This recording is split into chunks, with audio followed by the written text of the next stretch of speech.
Hello student, आप सभी का अपने इस YouTube चैनल में स्वागत है। आज हम लोग मेंडलिज्म पर आगे टॉपिक पर बात करने वाले हैं, जो कि हम लोग इस चैप्टर की शुरुआत कर चुके थे। इस पूरे चैप्टर के इंट्रोडक्शन को हम लोगों ने क्लियर कर रखा था, है ना। आज जो NCERT आप लोगों के पास होगी, यदि आप लोगों के पास NCERT नहीं है तो NCERT अपने पास रख लीजिए, ठीक है। तो आज हम लोग बात करें मेंडल के वंशागति के नियम। क्या पढ़ेंगे आज हम लोग? मेंडल के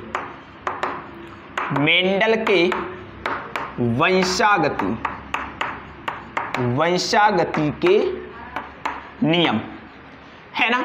तो अब वंशागति क्या होती है आपको पता हो चुका था, बता चुका हूं। वंशागति क्या होती है, विविधता क्या होती है और आनुवांशिकी क्या होती है, तीनों के आपको कमेंट करके आंसर जरूर बताने हैं। वंशागति क्या होती है, आनुवांशिकी क्या होती है और विविधता क्या होती है। एक क्वेश्चन मैं आपसे और कर रहा हूं कि विविधता के लिए उत्तरदायी कौन है, विविधता के लिए उत्तरदायी कौन सी घटना है, यह भी बताना है। तो मेंडल के वंशागति के नियमों को आज पढ़ना है, ठीक है। चलो NCERT से ही शुरुआत करते हैं। NCERT में लिख रखा है 19वीं सदी के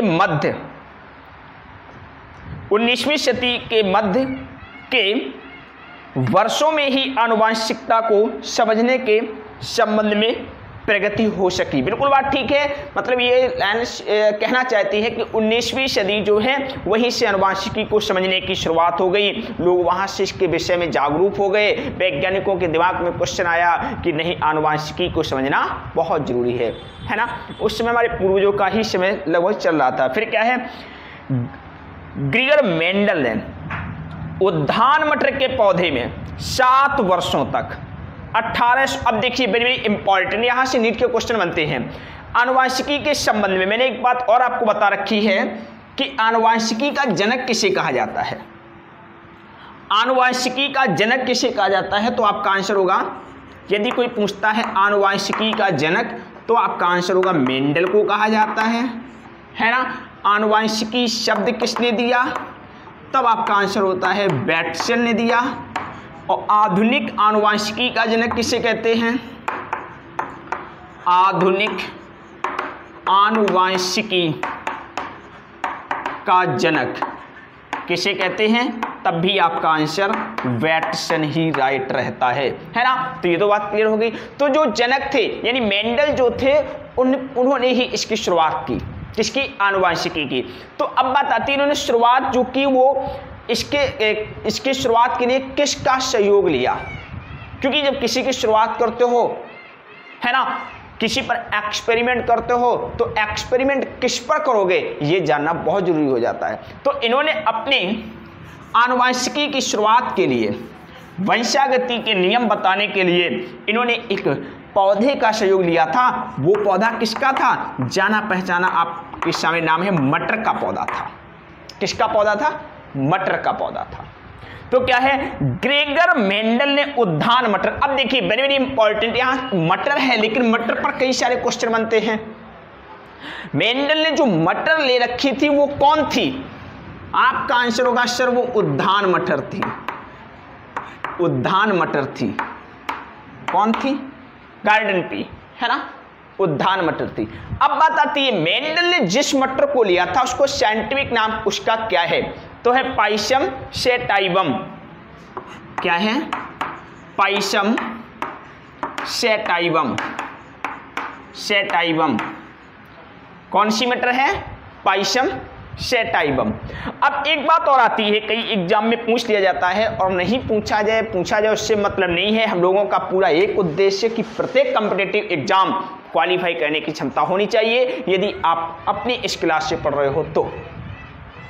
जो मटर थी वो उद्यान मटर थी, मटर का साइंटिफिक नाम था पाइसम सेटाइवम। अब जो इन्होंने मटर ली थी पाइसम सेटाइवम, उसमें क्रोमोसोम कितने थे, तो याद रखना क्रोमोसोम बोले तो गुणसूत्र, है ना। क्रोमोसोम कितने थे, 2n, जो द्विगुणित संख्या थी वो थी 14। कितनी थी, 14 थी, याद रखना। जिस मटर का इन्होंने प्रयोग के लिए जिस मटर का सहयोग लिया था। अब ये किस कुल से आती है, तो वो आती है फाबेसी कुल से। फाबेसी कुल किससे आती है, फाबेसी कुल से बिलोंग करती है। फैमिली जो है इसकी कोई फाइवेसी फैमिली है, याद रखना। तो ये मैंने आपको 4 की पॉइंट बताई है, वेरी वेरी इंपॉर्टेंट है, यहीं से कोई ना कोई आपका बिंदु बन जाएगा, है ना। और भी आता है, मीठी मटर थी, कैसी थी? मीठी मटर थी। कैसी मटर थी? मीठी मटर थी, है ना। ये तो बहुत कुछ है ना। एनसीईआरटी को बिल्कुल अच्छे से क्लियर कर दो, 100% एनसीईआरटी को फिनिश करके छोड़ो कि नहीं एनसीईआरटी तू मेरे सामने आएगी तो क्या होगा, अच्छा नहीं होगा, ठीक है, वही बात है। तो इन्होंने जो मटर ली थी उद्यान मटर थी, साइंटिफिक नेम क्या था? पाइसम सेटाइवम था। क्रोमोसोम नंबर कितना था? यानी द्विगुणित की बात की तो 14 बोलना है, और इसका कुल जो है वो कौन है? फाइवेसी है। कैसी थी? मीठी मटर थी, है ना। तो ये तो मटर पर बात हुई। अब बात आती है, वही लिखा है ग्रेगर जेन मेंडल ने उद्यान मटर के पौधे में अब कितने 7 वर्षों तक, है ना, इस मटर पर कितने वर्ष तक काम करते रहे? 7 वर्षों तक, याद रखना 7 वर्षों तक कार्य किया। नीट में क्वेश्चन पूछा जा चुका है, कितने वर्षों तक कार्य किया? मेंडल ने उद्यान मटर पर,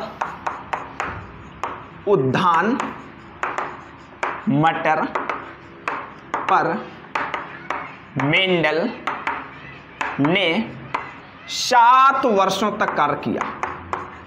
7 वर्षों तक कार्य किया, है ना। तो बड़ा लंबा जीवन काल था, काफी लंबा समय बिताया है, ऐसी बात नहीं है। आप लोग कुछ समय तक पढ़ने के बाद कहते हो नहीं अब हमारे बस की बात नहीं है, अब सर्विस मुमकिन नहीं है, ऐसा करते हमको सफलता हाथ नहीं लगेगी, ऐसा होगा वैसा होगा, कुछ नहीं होगा।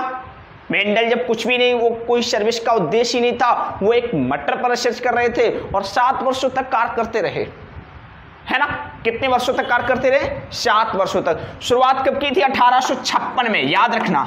अब 1856 से 7 जोड़ लो, ईयर भी पूछा जाता है नीट, ये भी क्वेश्चन नीट का है, और जो बता रहा हूं ये भी क्वेश्चन नीट का है आपका, ठीक है।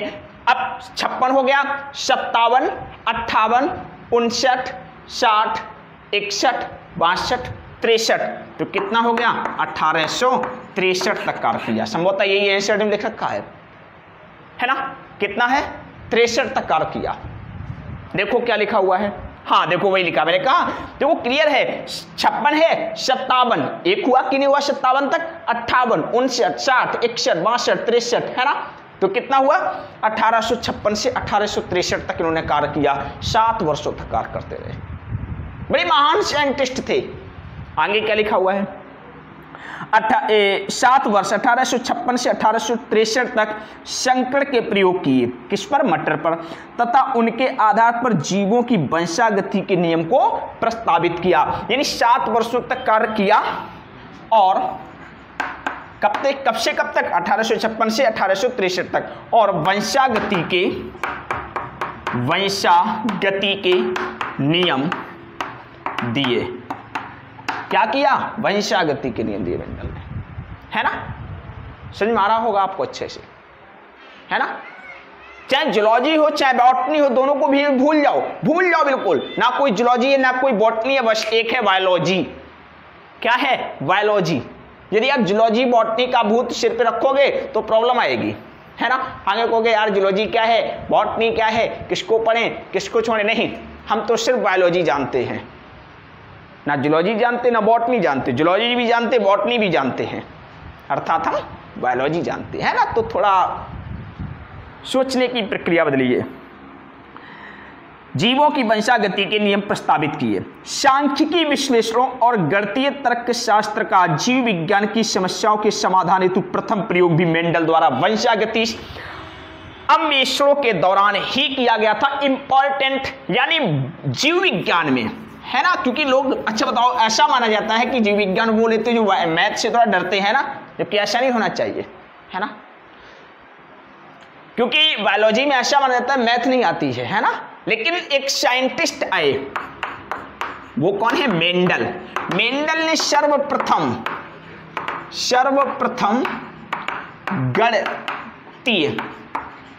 गणितीय विधि का सहयोग किया।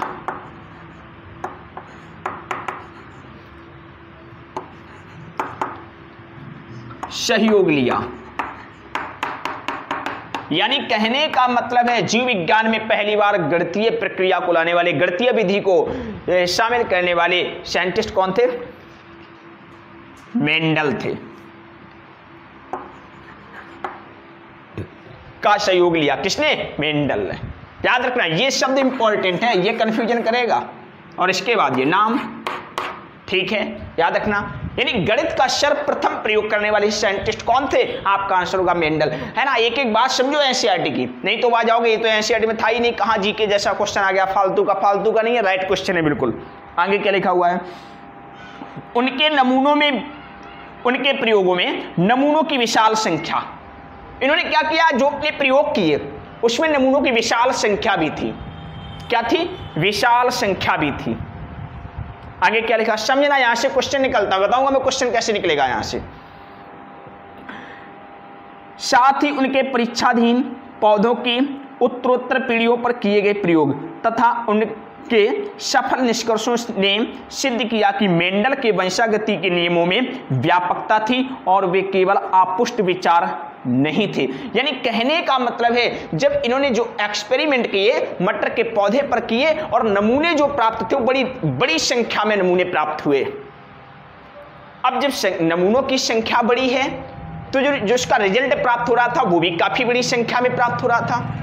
अब जब रिजल्ट काफी बड़ी संख्या में प्राप्त हो रहा था तो वहां पे एक अंदर से भावना जागृत हो रही थी कि नहीं, मैं जो कर रहा हूं वो सत्य कर रहा हूं।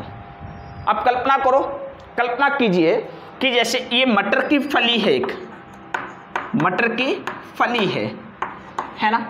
अब इस मटर की फली में यदि एक बीज हो, कितना हो? एक बीज हो, ओनली वन, एक बीज होता हो। अब कल्पना करो कि यदि एक बीज होता और सपोज दैट वो झुर्रीदार होता,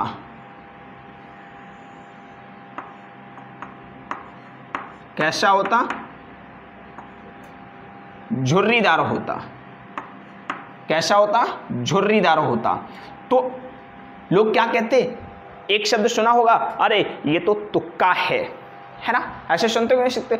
अरे ये तो हो गया, तो वही बात आती। लेकिन अब फली में एक बीज तो होते नहीं, मटर की फली में 4 से 6 और भी 4 से 6 बीज देखने को मिलते हैं। अब यह एक झुर्री तो होता तो तुम कह सकते थे भैया हो गया, लेकिन अब 4 में नहीं हो गया, 4 में तुक्का नहीं लगा, 6 में नहीं लगा, 1 में लग जाता है, 2 में लग जाता है, लेकिन ये नहीं 6 में लग जाए। जैसे आप नीट का एग्जाम देने गए, पहले इसको क्लियर कर दो फिर बताता हूं।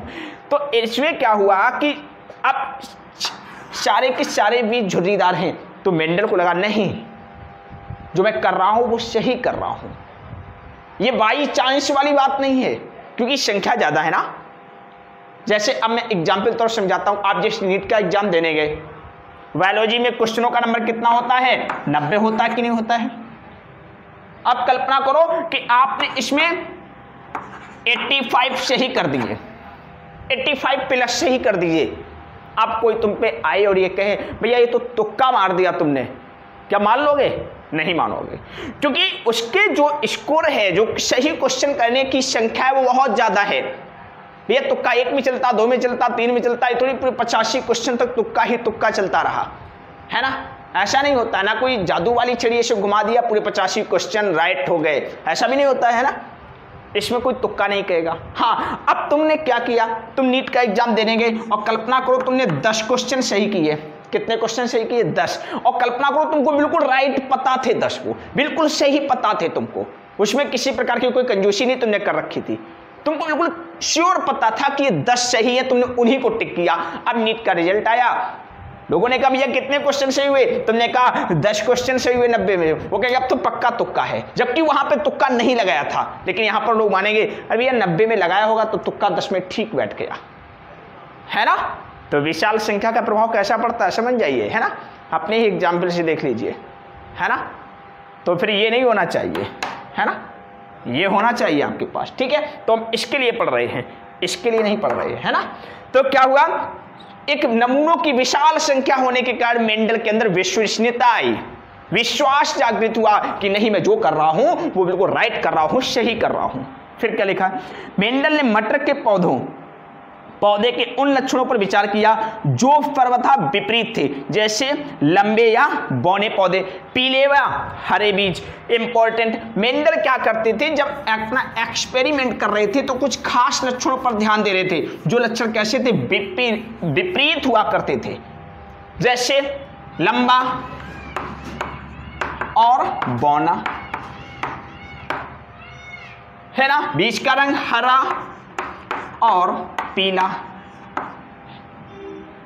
आकार गोल व झुर्रीदार, है ना, इन पर ध्यान दे रहे थे। यह भी एक उनकी सफलता का कारण था। आगे क्या लिखा हुआ है, विपरीतार्थ जैसे लंबे या बौने पौधे, पीले या हरे बीज, ठीक है, इसके कारण उसे वंशागति नियमों का आधारभूत ढांचा तैयार करने में सहायता मिली। इसी कारण मेंडल सफल हो गए अपने कार्य में, है ना। ऐसा नहीं है कि मेंडल जो कार्य कर गए वो कोई मजाक था, कोई पहेली थी, कोई कहानी थी, ऐसा नहीं था। वो बहुत कुछ बता गए, बहुत कुछ बता गए। वो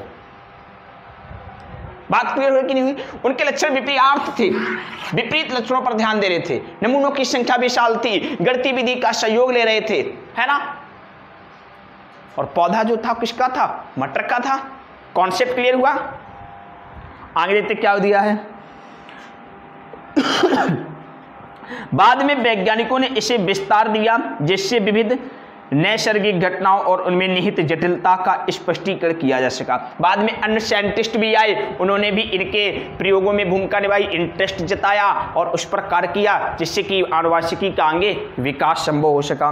मेंडल ने अपने तद्रुप प्रजनन से मटर के शुद्ध वंश क्रमों को लेकर कृत्रिम परागण के प्रयोग किए, है ना। एक बात मैं तुमको और पते की बता देता हूं, मेंडल ने जब अपने एक्सपेरिमेंट किए थे तो इन्होंने क्या किया था, विपुंसन का भी सहयोग लिया था। किसका, विपुंसन का भी सहयोग लिया था, तभी तो पर परागण करा पाओगे। अच्छा एक बात बताइए, विपुंसन होता क्या है। विपुंसन की भी घटना घटी थी इसमें। विपुंसन क्या है, एक शब्द है विपुंसन। विपुंसन है क्या, आपको पता होना चाहिए विपुंसन क्या है, क्योंकि मैंने इसको पढ़ाया हुआ है sexual reproduction in flowering plant में पढ़ाया हुआ है विपुंसन क्या होता है ना। तो विपुंसन क्या होता है, विपुंसन क्या, द्विलिंगी पुष्प से पुंकेसरों का पृथक करना। लिख देता हूं, द्विलिंगी पुष्प से, मेरी बात सुनो बहुत ध्यान से, द्विलिंगी पुष्प से पुंकेसरों का या पुंकेसरों के पृथक करने की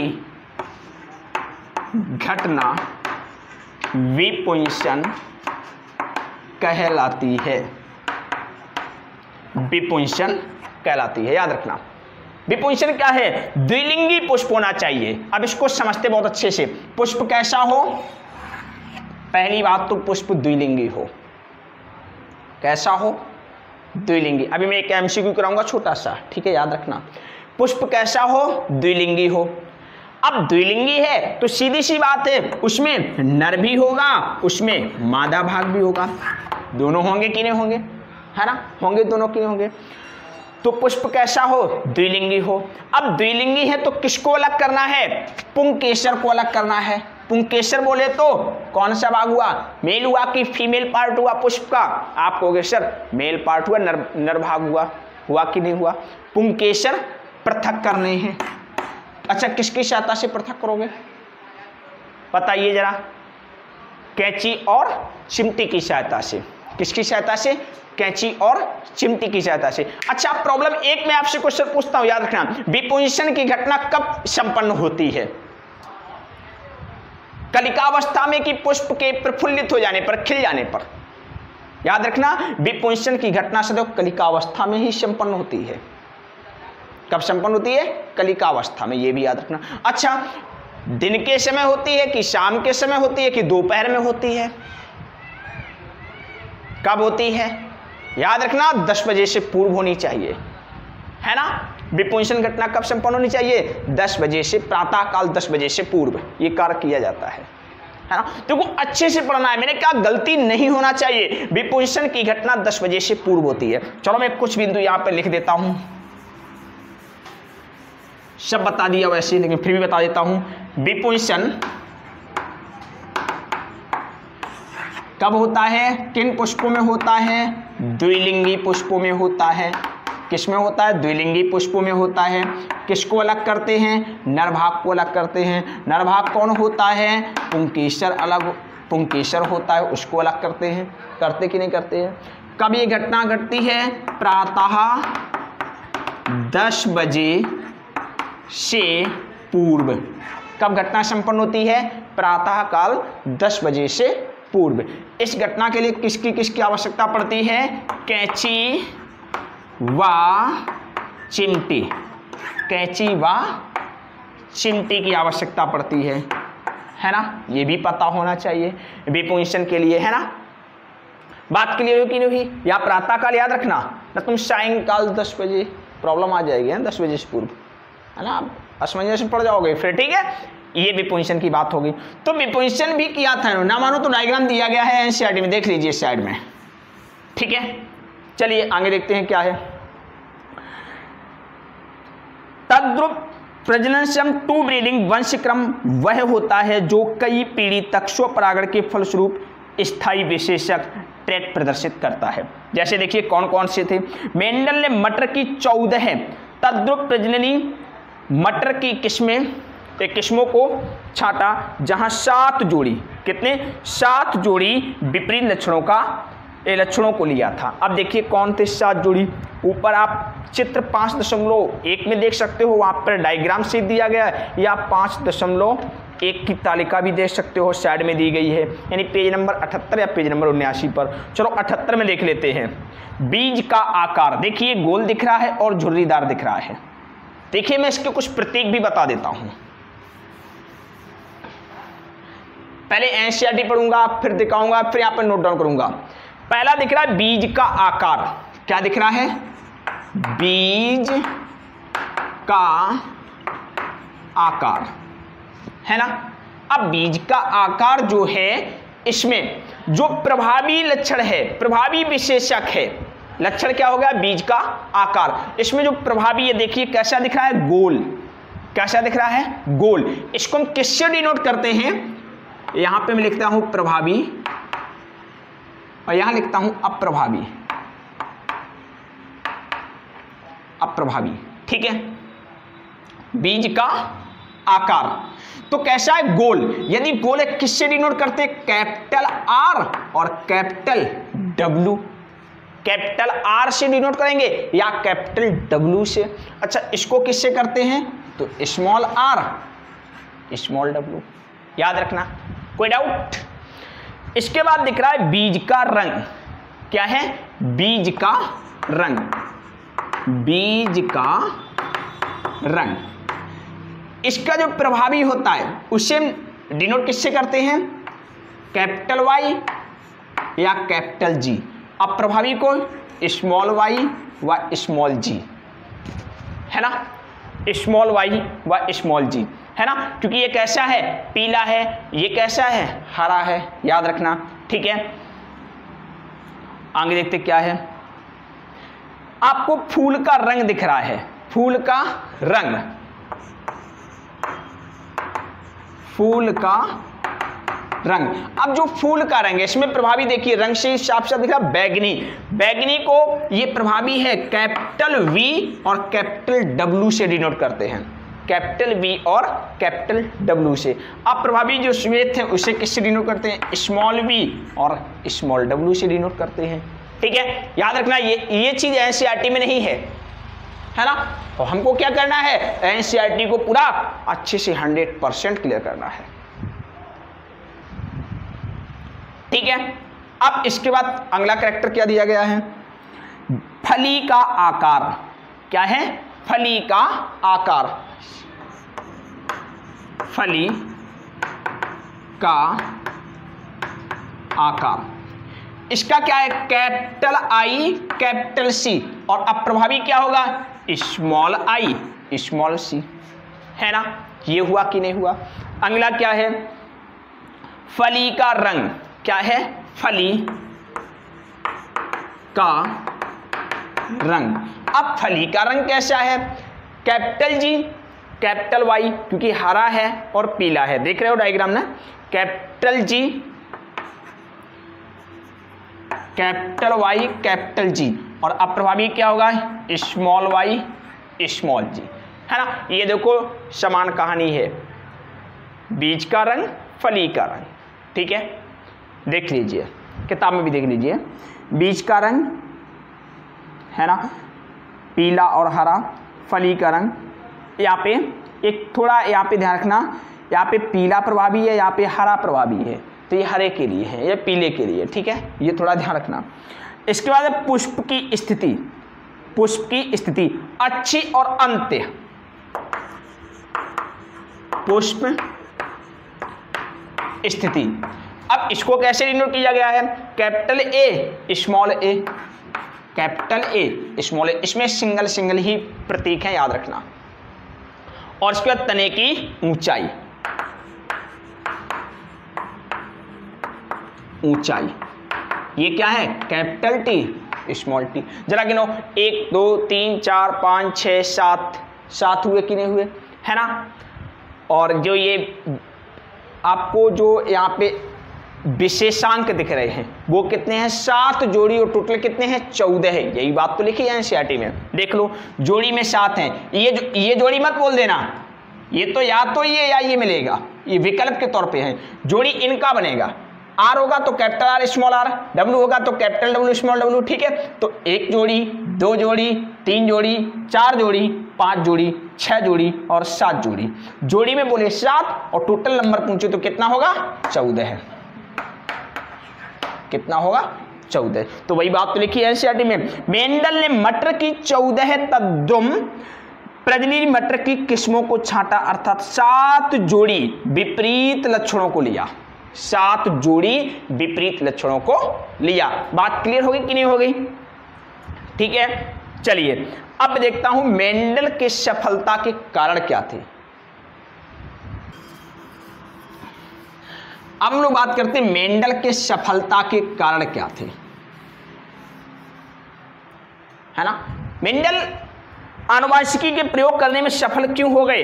हर कोई व्यक्ति चाहता है भाई या तुम सफल क्यों हुए, कोई व्यक्ति सफल होता है उसका इंटरव्यू होता है ना, तो चलो भाई मेंडल से भी हम लोग इंटरव्यू लेते हैं, उनसे पूछते हैं भाई तुम क्यों सफल हो गए, क्या कारण था कि तुम आज इतने बड़े पद पर हो, तुम्हारा इतना बोलबाला चल रहा है। यदि आनुवंशिकी का नाम आता है तो बैटसन आए या ना आए, लेकिन मेंडल पहले आएंगे, है ना। अच्छा बैटसन कौन है, ये नए मेहमान कौन है, बता सकते हो। नहीं ये पुराने हैं, दोनों वीडियो में बता चुका हूं, इसमें भी बता चुका हूं और पिछली वीडियो में बता चुका हूं, ठीक है। तो यदि भूल रहे हो तो फिर गलती कर रहे हो, और याद है तो बहुत अच्छी बात है, मैं नहीं बताऊंगा आप। तो मेंडल की सफलता के कारण कौन कौन थे। मेंडल के सफलता के कारण, मेंडल क्यों सफल हो गए, इसका क्या मुख्य कारण था मेंडल के सफलता के कारण, सीधी बात आती है। तो पहली बात थी, पौधा जो लिया था 1 वर्षीय होता है, 1 वर्षीय पौधे का चयन, यह भी इनकी सफलता का बहुत बड़ा कारण था कि उन्होंने जिस पौधे का चयन किया वो 1 वर्षीय पौधा था। कैसा था, 1 वर्षीय, क्योंकि जो मटर लिया था वो कैसा था, 1 वर्षीय, तो 1 वर्षीय पौधे का चयन। क्यों, कल्पना करो यदि वो इसी जगह पर आम के पौधे को ले लेते तो पता चलता कि आम के पौधे में भी फल ही नहीं आए और मेंडल जी का स्वर्गवास हो गया, और उनके पुत्रों को पता ही नहीं कि पिताजी पौधे क्यों लगा गए, वो अच्छे से आम खा रहे मौज से, है ना। अब मेंडल जी तो स्वर्ग सिधार जाते, अब तक उनके पुत्रों को पता चला कि पिताजी आम का पौधा इसलिए लगा गए कि आएंगे हमारी अगली पीढ़ी खाएगी, हमारे लड़के खाएंगे, फिर हमारे नाती खाएंगे, है ना, इस तरह का वो भावना रखते। जबकि मेंडल लगा रहे थे आनुवंशिकी के लिए, तो इसलिए आम का पौधा शूट नहीं करता वहाँ पे, है ना। तो इसीलिए मटर का लिया भैया 1 वर्ष में निर्णय आ जाए, मेरे जीते जागते ही जो करना हो उसी से मैं कर लूं, भविष्य में क्या होगा कुछ भी पता नहीं। ऐसा भी हो सकता था। आम का पौधा लगाया है ना, काफी बड़ा होता, बहुवर्षीय पादप यदि होता तो प्रॉब्लम क्या आती जानते हो। आम का पौधा कल्पना करो रोप दिया, इसके बाद जब उसमें फल आने का समय हुआ, पता चला भयंकर हवाई तूफान आया, पौधा उखड़ के दूसरी जगह पहुंच गया। अब मेंडल जी टेंशन में, यार क्या किया जाए, इतना सब कुछ कर किया धरा सब बेकार है ना। तो ये सब कुछ ना हो तो सफलता कारक ये भी था कि जिस पौधे का चुनाव किया वो 1 वर्षीय पौधा था। कैसा था? 1 वर्षीय। पर परागण करने में आसानी, पर परागण में आसानी। अब पर परागण क्या होता है ये कमेंट करके बताइए हमको, है ना। सब कुछ मैं ही बताता रहूंगा, तुम लोग पढ़ रहे हो कि नहीं पढ़ रहे हो, कैसे जानकारी मिलेगी, ये भी कमेंट बॉक्स में आंसर आना चाहिए। पर परागण क्या है मैंने पढ़ाया है, सेक्सुअल रिप्रोडक्शन फ्लावरिंग प्लांट, जाइए प्लेलिस्ट में पढ़ा हुआ है, वहां पे पढ़िए, डिटेल में पढ़ाया है। पर परागण, स्व परागण, सब कुछ पढ़ाया वहां पे, है ना। तो क्या है पर परागण में आसानी, एक खास बात ये भी थी। दूसरी, लक्षणों का स्पष्ट दिखना, लक्षण स्पष्ट थे, लक्षणों का स्पष्ट दिखना, यह भी एक सफलता का कारण था। मेंडल जी को स्पष्ट दिखता था। ऐसा नहीं है कि यदि मटर का बीज है झुर्रीदार है तो स्पष्ट दिख रहा कि झुर्रीदार है, गोल है तो आंख बंद करो, आप मटर का बीज लीजिए, आप जान जाओगे कि झुर्रीदार है कि गोल है। फली है, फूली है कि पचकी है ना, फली फूली, थोड़ा समझना, फली फूली वो नहीं है, यहाँ पे फली का मतलब फली है, फूली का मतलब फूली है ना। चलिए फली फूली, ठीक है, बड़ा अच्छा शब्द लगता है ना। और पौधे की ऊंचाई, क्रॉप खड़ी हुई है, फसल खड़ी हुई है, आंख बंद करके है, हाथ से कल्पना कर सकते हो हाँ कौन पौधा बड़ा है कौन पौधा छोटा है ना। सॉरी। तो इनको कोई विशेष सूक्ष्मदर्शी की आवश्यकता नहीं थी, इसलिए यह भी सफलता का कारण था कि लक्षणों का स्पष्ट दिखना, है ना। दूसरी बात, एक पादप में अनेक बीज, एक पादप में अनेक बीज, हाँ ये भी सफलता का एक कारण था कि भैया क्या है कि पौधा एक है उसमें कई सारे बीज देखने को मिल रहे हैं। देखिए मैं एक बात बता दूं बहुत पते की, मैंने भी बताया था आपको एग्जाम्पल लेके कि यदि एक आध बीज होता तो वहां लोग कहते तुक्का है, ये तो वाई